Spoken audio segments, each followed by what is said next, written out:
Hi, everyone. Welcome back to another episode of BCS's Bird's Eye View. My name is Rihanna Chaudhary, and I'm the host of today's episode along with my sister, Sonali Chaudhary. Today, we're interviewing Dora Chen about her experience during the pandemic. Dora, would you like to start off by introducing yourself? Hi, my name is Dora Chen, and I'm from North Bay. I'm currently 16 years old, and I'm a full IB student. Oh, okay. It's nice to meet you, Dora. Um, so, for those of you who have never heard of North Bay, it's a city about 3 hours north of Toronto. So, it's nice to have some diversity because most of our other interviewees have been from Toronto. Sonali, would you like to start off with the first question? Okay, so Dora, how does it feel to be out of the pandemic now there's lots of restrictions have been loosened?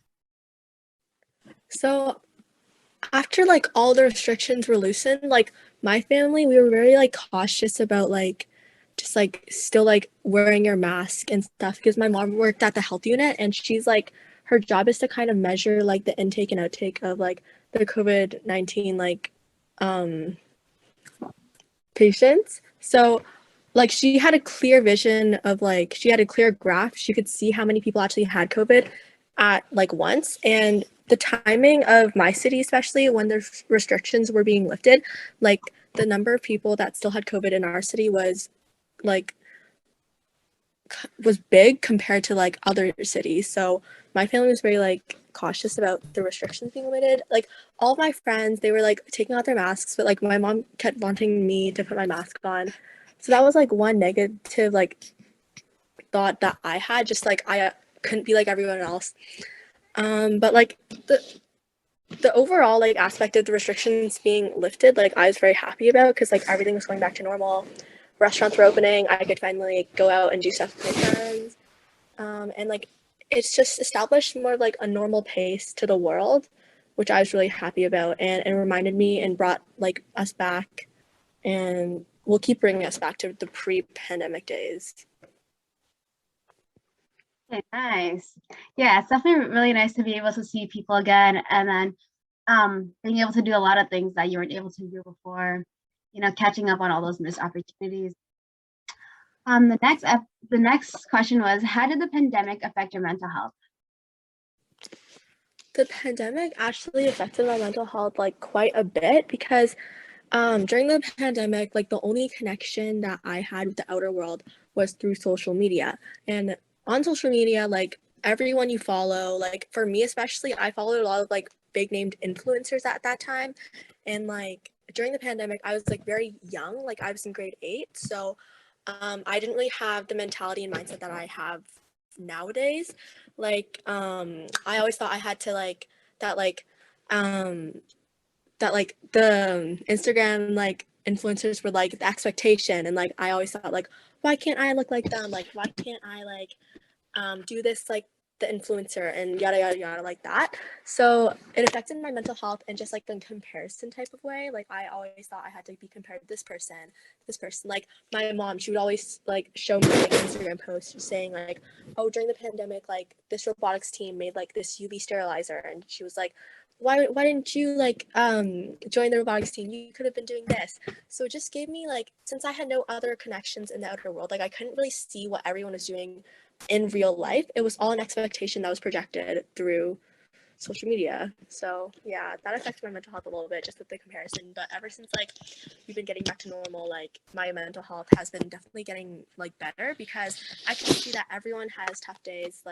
Everyone is real, you know? Yeah. Yeah, that's great that things have been getting better. Um, would you say you started using social media less after the pandemic? Definitely, yes. I could talk with my friends in person. Why would I want to FaceTime my friend when I can go out and see them? Yeah, that's really great. Sonali, would you like to ask the next question? What was the biggest challenge you faced throughout the pandemic? The biggest challenge I faced over the pandemic was definitely the isolation part. I couldn't go out and see any of my friends, and it was really difficult to FaceTime at that time because we were in grade 8 and some of my friends didn't have technology to be able to FaceTime and stuff. So definitely like the friendships were getting looser and looser, and just like the social connections that I normally would be having, I was losing.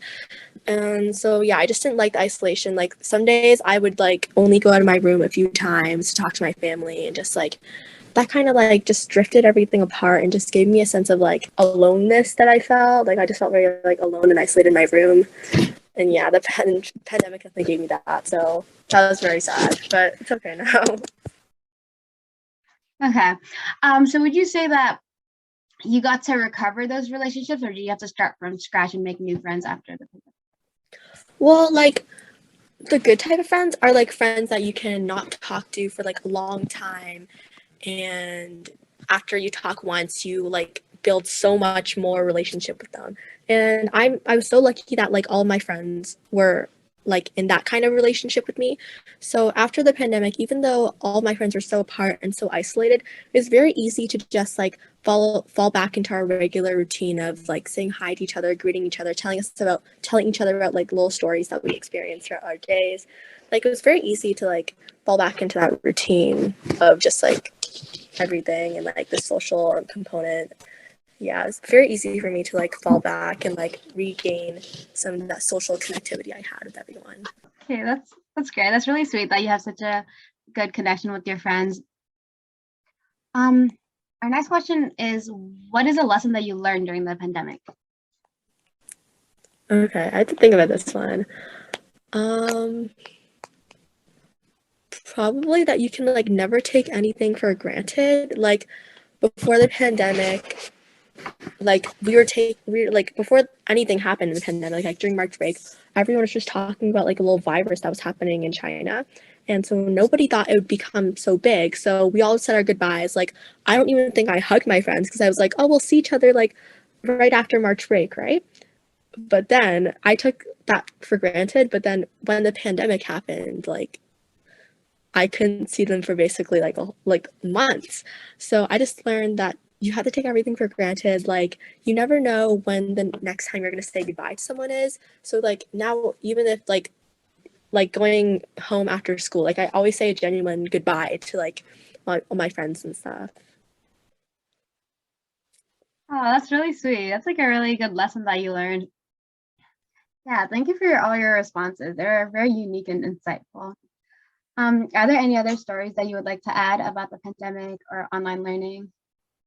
Well, during the pandemic, it was actually really funny. Like, I was in grade 8 during the pandemic, and I had a very academic mindset. Like, even though the grades couldn't really be altered during the pandemic, and grade 8 grades weren't really worth that much, anyways, I had this like super like strong mindset that I had to like complete all my work, or else like something was going to happen to me. So me and my group of friends, who were all very like academically competitive with each other, we all like for doing our work while other people were just FaceTiming and like playing games on their phones. So I'm kind of sad that I lost some of that freedom I had to like just relax during the pandemic to like studying. Oh my God. Yeah, for me, it was a lot the opposite. I did not spend that much time on school during that period of time, even though I was in grade 9. So, Sonali, would you like to conclude things with a story of yours? Sure. Yeah. So what I have isn't really like fully a story, just like things that happen in online school. But here we go. Like this one time, we like turning on cameras are usually optional except for gym because it's gym. Like you have to see.